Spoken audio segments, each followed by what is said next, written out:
Scare, a dark chapter in our nation's history when thousands of LGBTQI+ federal employees were investigated, interrogated, and fired because of who they were and whom they loved.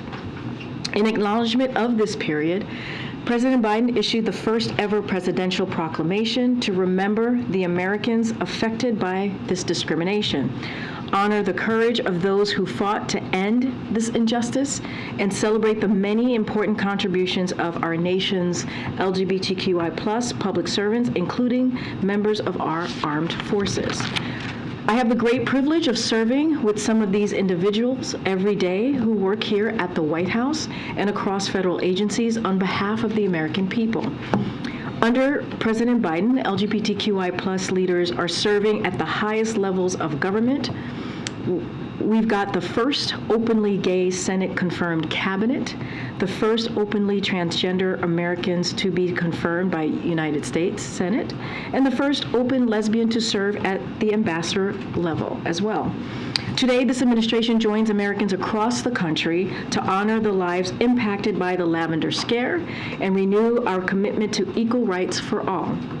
In this moment, when we are seeing attempts to erase LGBTQI+ history from classrooms, we are committed to telling it. Now today, the Biden-Harris administration announced that the administration will impose sanctions targeted at actors who are involved in hostage-taking or wrongful detentions in Russia and Iran, and those that provide them with material support.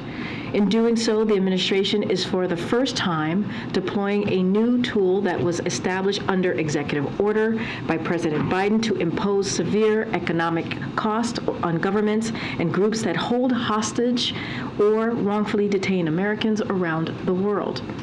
Today's sanctions afford the administration's additional leverage to support negotiations and impose additional costs on those who are responsible for unjustly holding Americans against their will. This is just one of a series of actions, both public and private, the Biden-Harris administration has been taking to deter and disrupt hostage-taking and wrongful detentions and help bring Americans home. And finally, I want to mark that it's Arab American Heritage Month, a time when we join together to celebrate the immeasurable contributions of Arab Americans to our nation. President Biden signed the first ever presidential proclamation for a National Arab American Heritage Month on March 31st, 2023. And earlier today, we had the opportunity to host a briefing for Arab American community leaders here at the White House to discuss our efforts to promote equity, protect the civil rights of Arab Americans and all communities across the country. With that, Chris. Hi, how are you doing? Hey, how are you? House Republicans passed legislation on the budget and debt limit. What is the White House's response to this? And do you feel like the ball is in your court now to start negotiations with House Republicans in the next vote? So a couple of things I want to say about this. Let's just take a step back for a second. The United States has never in our history failed to pay our debt. That is something that we have never done ever, again, in our history of this country. We're not a deadbeat nation. Avoiding default is Congress's responsibility, and they should act on it without preconditions, as they have done in Democratic and Republican administrations, and they should do that immediately.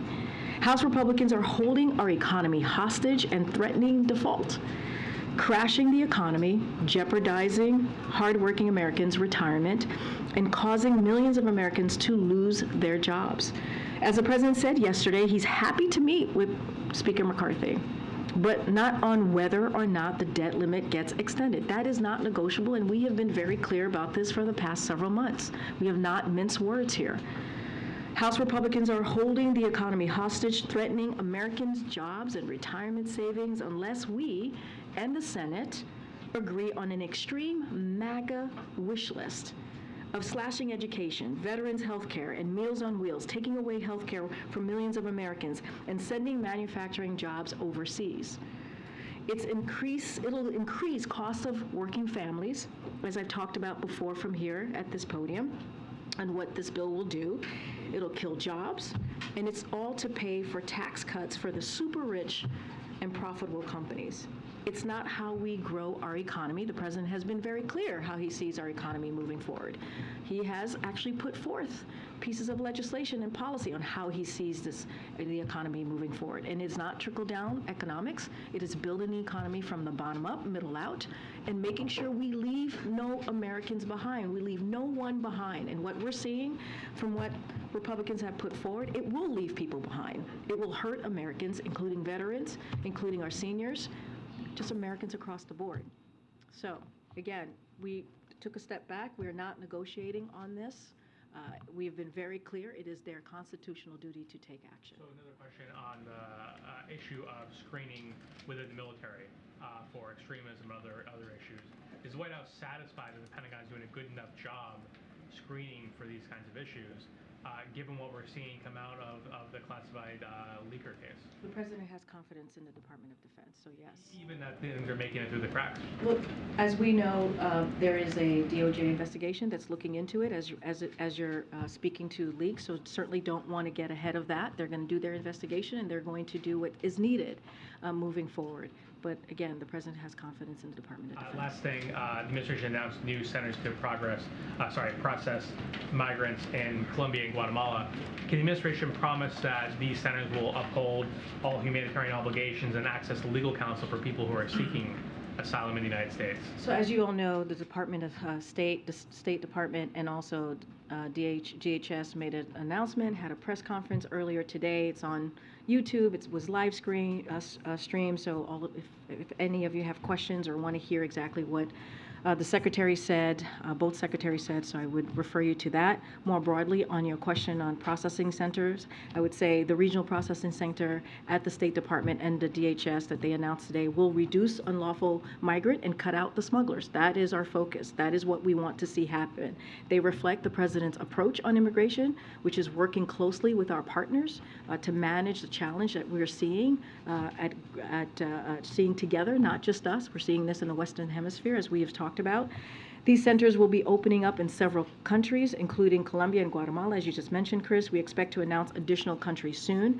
It's all part of our approach to direct people to legal pathways from where they are rather than seeking generous, disorderly pathways. We have been very clear. We are going to put forth an immigration process that is humane, that is orderly.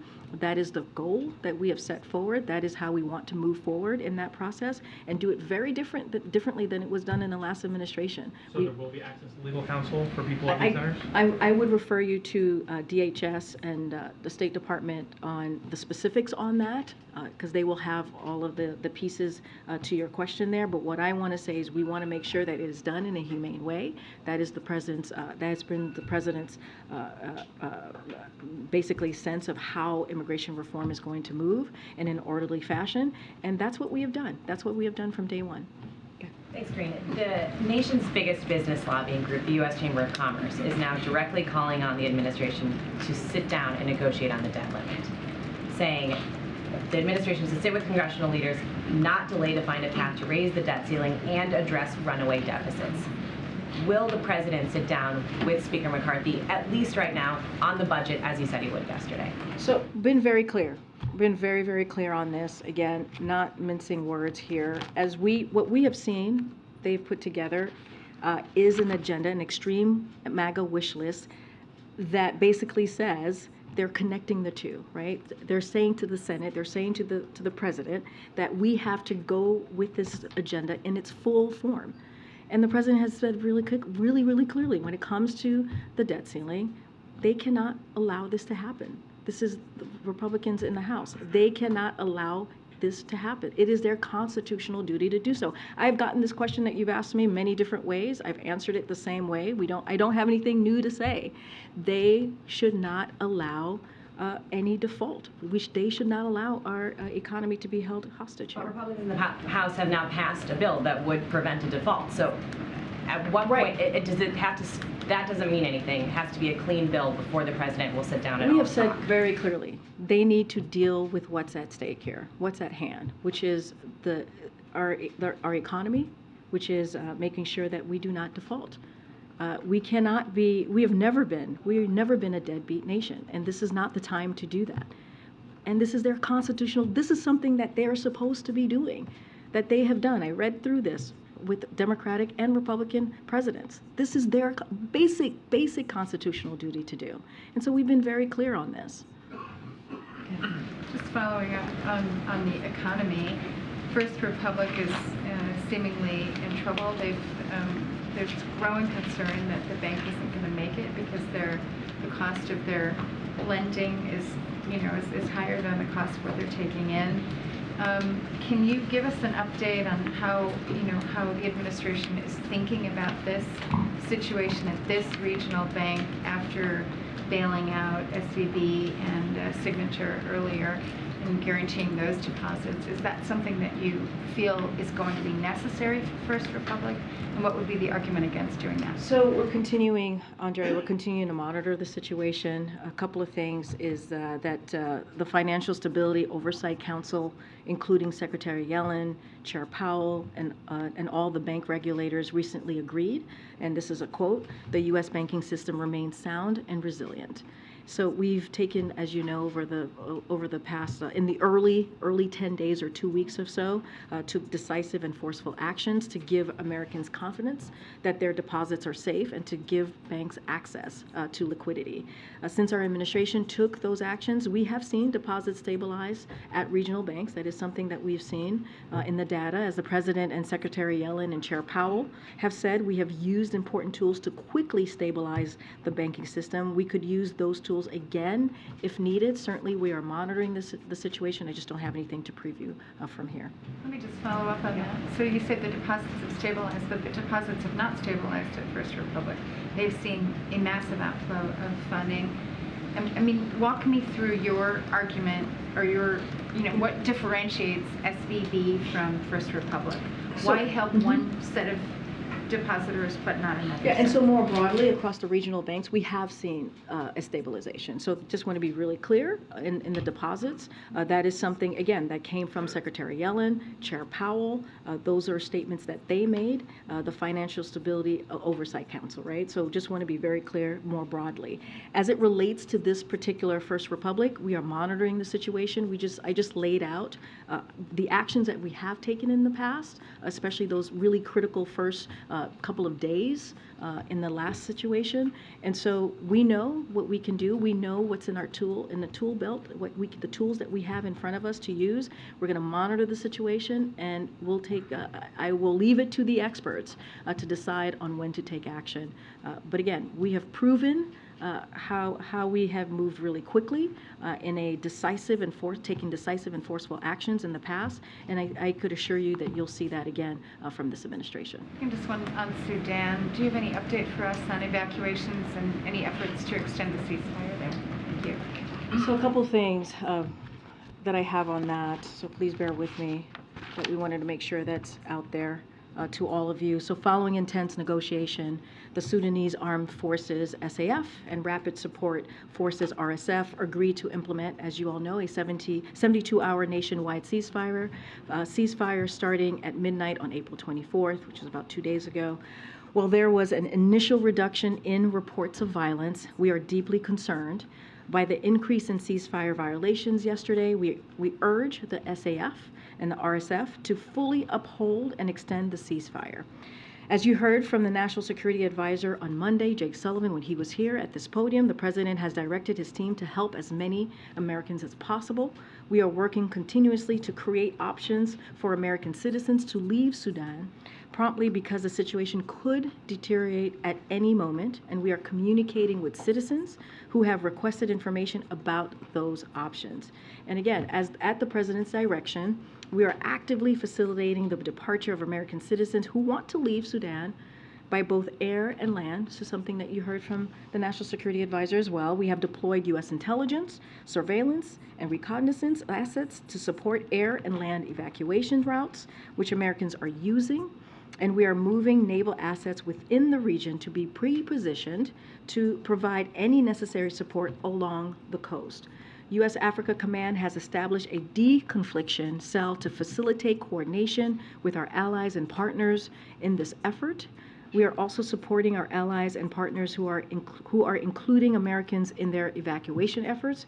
We are helping facilitate onward travel for American citizens who arrive in Port Sudan. including with our consular teams afloat in Jeddah, Saudi Arabia. The State Department has deployed additional consular staff to the region to assist with this effort. The State Department has a consular team in direct communication with U.S. citizens in Sudan that is working around the clock to advise them of their options to leave Sudan and provide information on the security environment. One last point to make here is that this is a dynamic environment, and any option entails a degree of risk. But because the situation is unlikely to improve, we encourage Americans who want to leave to take advantage of the options that are available to them in the next 24 to 48 hours. Given the president's direction and what you're saying right now, a number of other countries have evacuated citizens over the course of the last several days and taken advantage of the ceasefire the U.S. helped put into place. The U.S. still has not. What is different about your risk assessment right now, or security assessment, than what other countries are looking at as they've gone in and gotten their people out? So want to be, as you know, when it comes to risk assessments and intelligence, we're very careful to not speak to that. But we've been pretty clear in laying out and communicating with the American people. You've heard us here from the National Security Advisor. You heard it from the State Department, from Secretary Blinken directly. And we have been clear on what the president laying out, which is what I did, laying out what at the president's direction, what we have done, how we've moved forward, how we've worked with allies and partners to get Americans out. And we've been pretty clear about this for the past several months, for the past year, of what the situation in Sudan. And so we're going to continue to have those conversations. As I just mentioned, there are counselor services, a counselor team that's there that's trying to help Americans who want to leave in any way that we can. And so, again, we're going to continue to have those communication, but I'm certainly not going to get into any intelligence or how that's come about or how we come to certain kind of intelligence, surveillance, or reconnaissance. Yeah, I understand on that front. I think my question, one, the security alert from the State Department over the course of the last year never told people to leave. It told people never to travel there. The people that live there that are now trying to get out. What I'm trying to understand is the difference between what the U.S. sees and why they will not send in assets to evacuate versus other countries that have over the course of the last several days. Clearly there's something that's being seen. I'm not asking for intelligence. I'm just saying, can you explain the process here, given the president's directive to help? No, I understand. And what I was saying is that we've been communicating with the American people for the past year, right? Level 4, that was out there for some time now. Look, we have deployed U.S. intelligence, surveillance, and reconnaissance assets to support air and land evacuations routes. That is something that we have done, and which Americans are indeed using.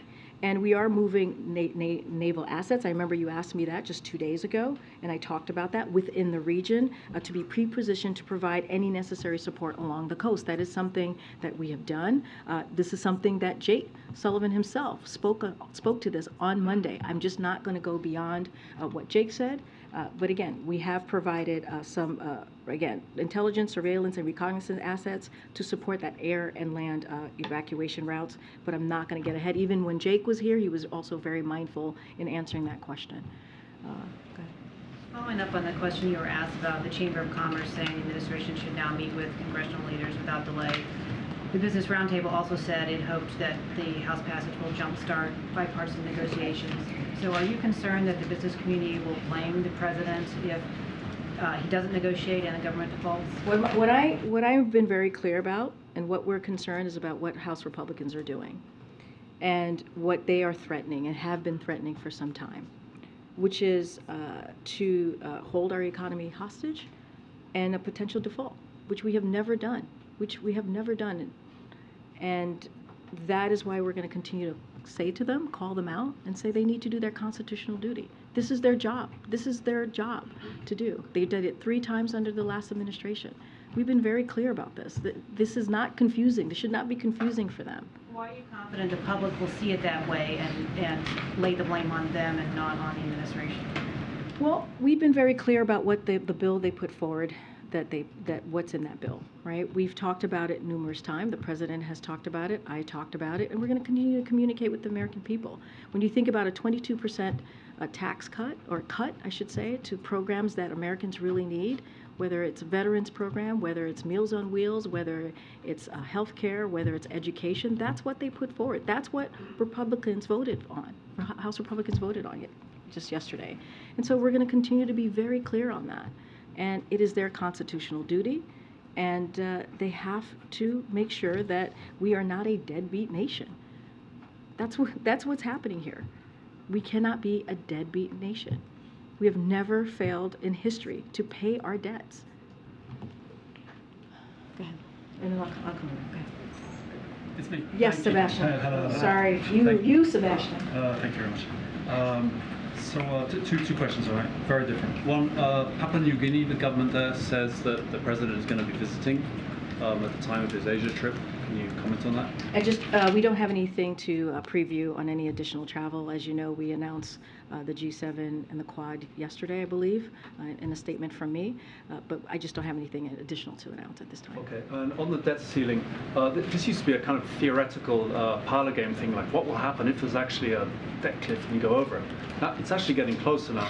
And if the two sides stick to their guns, and the president clearly is sticking to his guns on this, if there's a default, is he gaming out what would be a plan B to actually stop the crisis? Is the $1 trillion coin, the 14th Amendment, are these things being teed up? All of the things that you just listed, that's clearly something that the U.S. Treasury, right, is going to speak to. I'm not going to speak to from here on that. But look, this is a question for Congress. It is their constitution. I cannot say this enough from here, and I know you probably get tired of me saying this from here over and over again, but it is true. It is their constitutional duty to get this done. It is. They did it 3 times. Democrats joined Republicans 3 times in the last administration to get this done, to make sure that we did not default, to make sure that we were not a deadbeat nation. So again, this is something that they need to do. It's very simple. Avoiding default is a constitutional obligation Congress has to the American people. That is their obligation, not to us, not to this president, but to the American people. Get April. Karine, 2 questions, 2 different questions. One, Carolyn Bryant has died. She's the woman who accused Emmett Till 67 years ago of whistling at her, ultimately creating the atmosphere for him to be lynched and killed.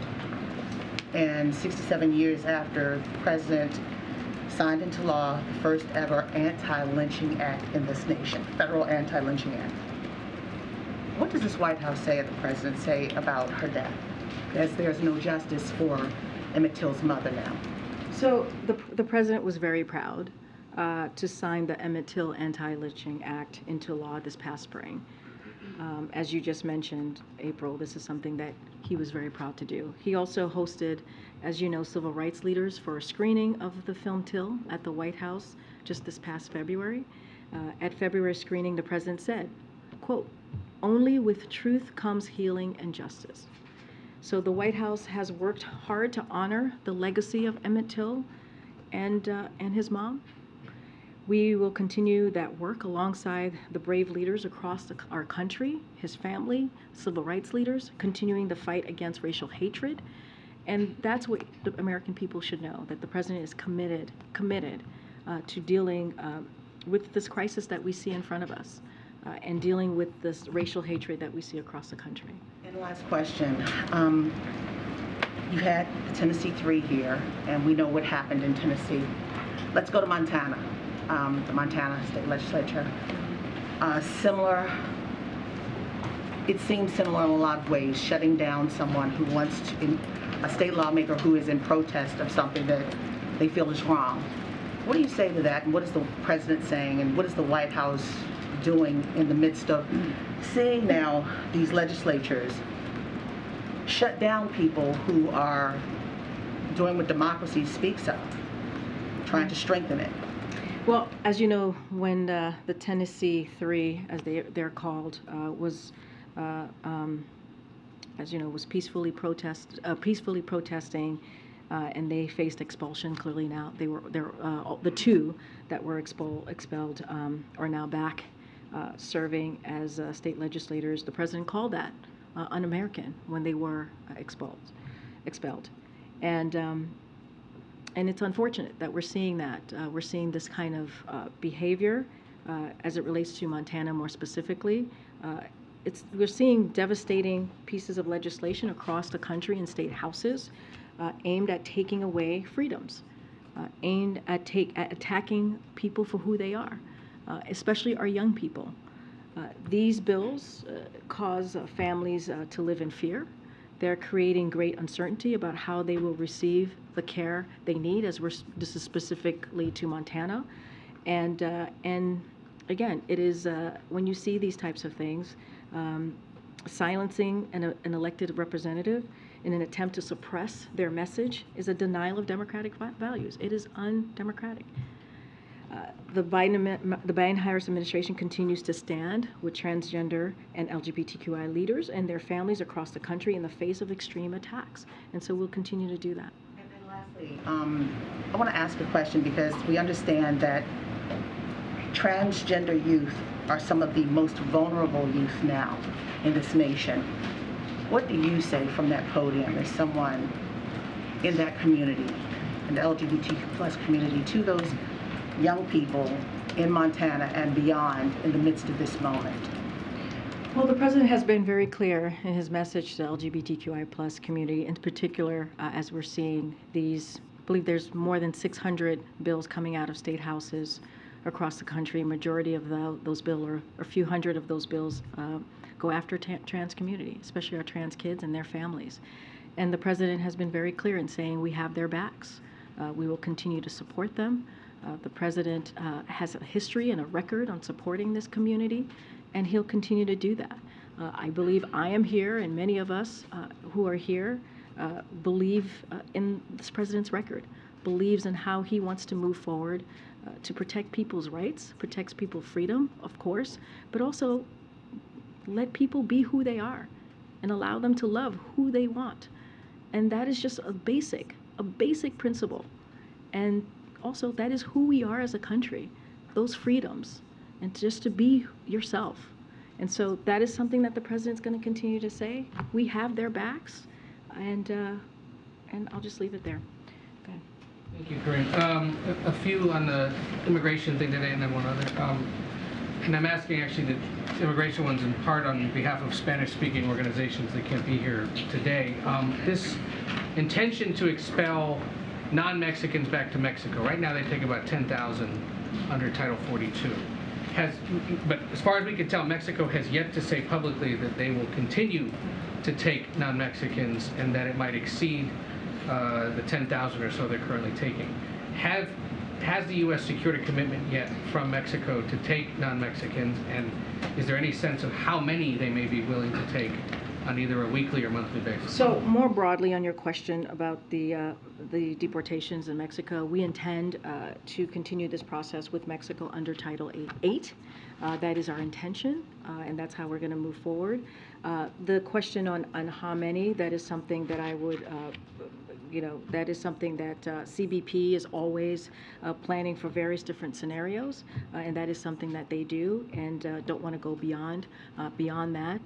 That's something that Department of Homeland Security is going to be dealing with specifically and directly. So in plain English for the uninitiated who may be watching or listening, under Title 8 that means you can keep sending them back to Mexico and that already agreement exists? That's our intention. Those are the conversations. I'm not going to get into diplomatic conversations from here, but certainly, look, as I just stated, that's what we intend to do, but not going to get ahead. This is something the Department of State, that's diplomacy, right, as they deal with other countries, and Homeland Security as well in partnership. These centers that are going to be set up in Guatemala and Colombia and then eventually elsewhere, they are not being set up at U.S. embassies or U.S. consulates, correct? That part I would refer you to Department of Our understanding, State. it looks like, is that they are not, and that it's some kind of third party who's setting it up. Already there are some concern that in essence the United States is outsourcing U.S. immigration decisions to either other countries or international organizations or the United Nations. Is that what's being done? So what I can say, there will be open soon, before May 11th, any additional information that will come out of Department of State and Department of Homeland Security. That is something that lives with them, and they will share more of the details on that. On just one other on 2024 mechanics, in the realm of the Hatch Act that I know we're very sensitive about around here.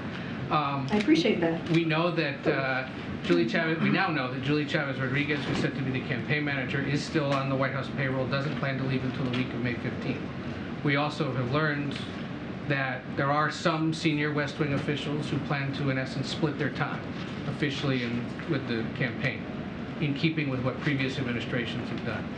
Has there been an edict yet or some kind of memo sent out across the West Wing saying, if you're interested in doing that, if you're planning to do that, let us know, or any kind of distribution of a reminder of the rules or how that's going to work? So first on Julie, I just want to say a couple things here. She will not on board with the campaign until her federal services have concluded, and will continue to adhere to all legal and ethical obligations. So I want to make sure that is clear, and you are correct. Her last day here is going to be specifically May 16th, but again, not going to speak for the campaign. So I just want to be very clear about how she is going to move forward before she leaves, and we will follow all protocol and certainly follow the rule of law. And I think I mentioned this too. There will be some White House staffers, which is not unusual, which is the norm, as I think you were trying to state to me. But we just don't have a list of who they will be, who will be able to have the kind of have the ability to split their time. I just don't have a list of who those folks are going to be at this time. Okay, check it. Thanks, Karine.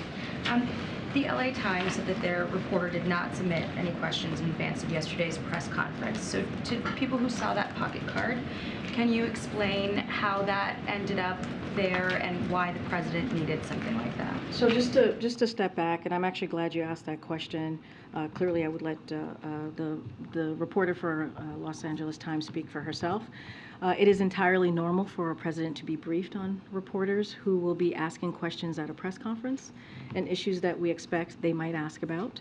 It is not surprising that yesterday we would anticipate questions that he did receive, right, on the visit with the South Korean president, as the South Korean president was standing to his right, or about 2024. That was completely expected, or about the debt ceiling, which he took questions at the end, shouted questions at the end, and of course we would note those issues to him. Those issues to him will likely come up, and let's not forget, we do these briefings every day, and a lot of the questions that you all tell me, that's how we brief him as well. You all ask me, that's how we brief him as well. So look, we do not have specific questions in advance. That's not something that we do. And in fact, I would point out the questions that was asked was different than what was on the card that you all saw. And look, again, we have these press conferences. The president takes your questions. Our job is to get a sense of what you all want to ask him. That is our job here, to get a sense of what's the news of the day, the topics you all are interested to ask of him, and so that we are all, not just him, we are all prepared to take that seriously and to take that in a way that is going to be reported from our point of view, because we know that you all are reporting out to the American people and want to make sure you get our point of view of how we see these different issues that I even just laid out, whether it's 2024, whether it's what has been discussed or the agenda with the president of South Korea. Again, we take this very seriously, and we want to make sure that we're providing information that's helpful to you and the American people. How are the reporters decided? So the way that we have moved forward with this type of process is that we reach out to a number of reporters who we know are going to be at the press conference, and that's what we did yesterday. And also we try to be really mindful on who has not gotten a question in a while. And so, as you know, we could only pick 2 reporters yesterday, so that limits our ability on how many reporters we can call on. Mary's not here, but I can say one of the reasons that we picked Mary is because she was just named chief White House correspondent for ABC and had not gotten a question in some time.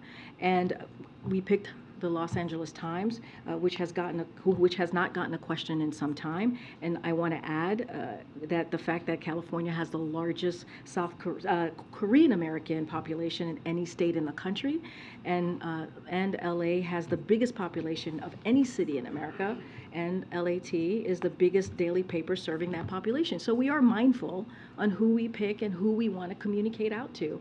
And so that's how we move forward with Mary and Courtney.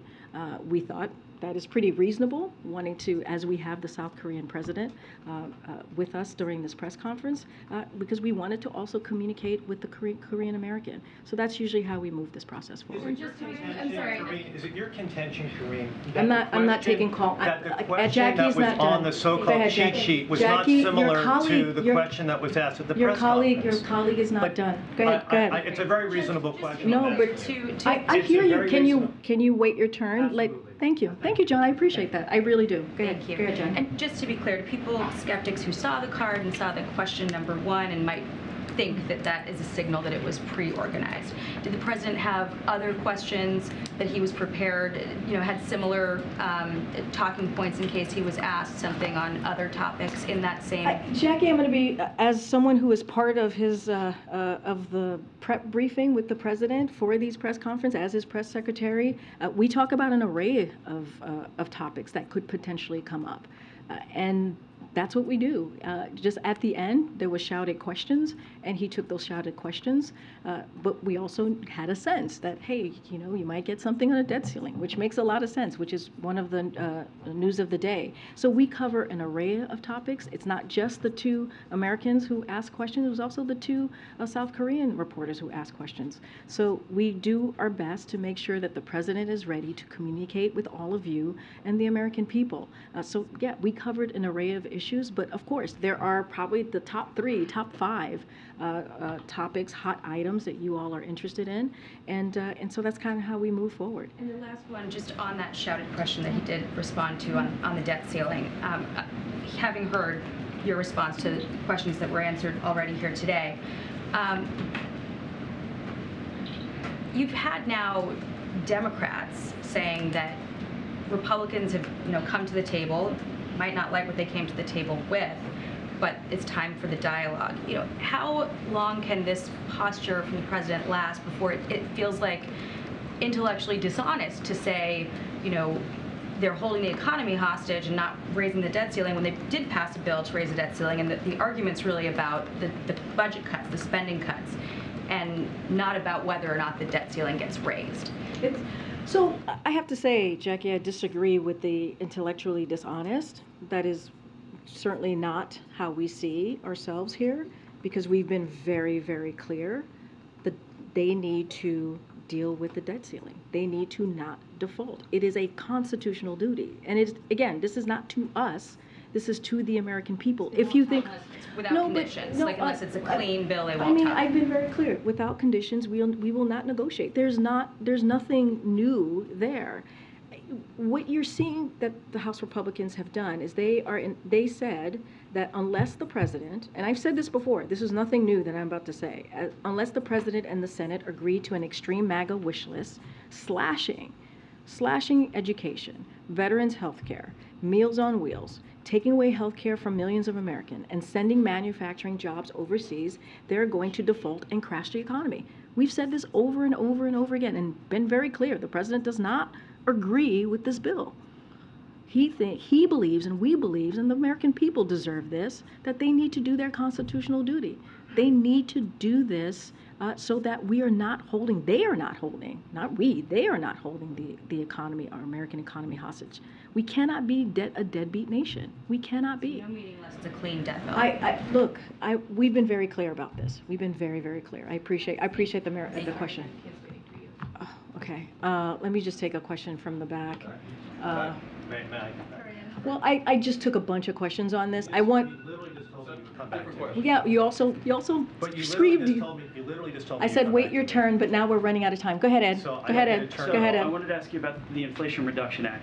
The Penn-Wharton budget model just came out, which I realize you probably haven't seen, but it released new cost estimates, previously saying that it would cost $385 billion over 10 years. The new estimate, based on implementation details, for the climate provision is now more than $1 trillion over 10 years. Is government spending a concern for this president? So look, the higher score reflects, and I did see this report, the higher score reflects that the Joint Committee on Taxation assumption that the Inflation Reduction Act will spur more manufacturing projects and more clean energy deployment than when JCT originally scored the bill. That is a good thing.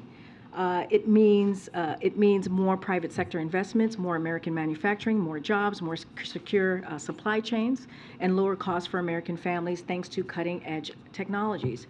Even with the new score, the Inflation Reduction Act still reduces the deficit over the long run. As you know, I know you follow this very closely outside of the 10 years, right? Because it looks at it in a decade. The Inflation Reduction Act increasingly reduces the deficit as time passes, including that second decade, as I was just mentioning, and beyond. So moreover, a number of experts have said that the CBO likely underestimated the deficit reduction from the Inflation Reduction Act's crackdown on rich tax cheats. An expert from the Treasury Department, 2 former IRS commissioners, and Treasury secretaries say the law's provision to make the wealthy pay what they already owe will reduce the deficit by more, even hundreds of billions more than CBO estimates. I will take one last question in the back. I'm going to go way in the back. Okay, right, way in the back. Way in the back. Thank you, Karine. 2 national security related questions. Is there going to be any planning or at least discussion of changing the structure of intelligence that came in post 9/11 with the CIA and the Defense Intelligence Agency in light of the recent leaks that have come out? Well, is that under discussion? Yeah, no, totally understand the question. As I said many times before, my colleagues at NSC have said many times before, it is under the Department of Justice. It is investigation ongoing. Just not going to get ahead of that. Clearly, there was some announcement made from the Department of Defense, so I'm just going to leave it there. Just don't want to get ahead of any of that. And in Sudan, there is more and more reports coming out about the ties of warlord Hemeti, the insurgent, to Russia, and particularly his own connection to the gold that's in Khartoum. Would the U.S. recognize him if he came to power and wins the ongoing civil war? So look, we've been very clear about our concerns and how we want to continue to see the ceasefire occur. As you know, it was set for 72 hours on April 24th. We've been very clear on how we think that should move forward. I'm just not going to get ahead or speak to hypotheticals. All right, the young lady in the back. Go. Hello. Hi. This is my first time. So It's okay. Don't be nervous. My question is, what is the most difficult part about being press secretary?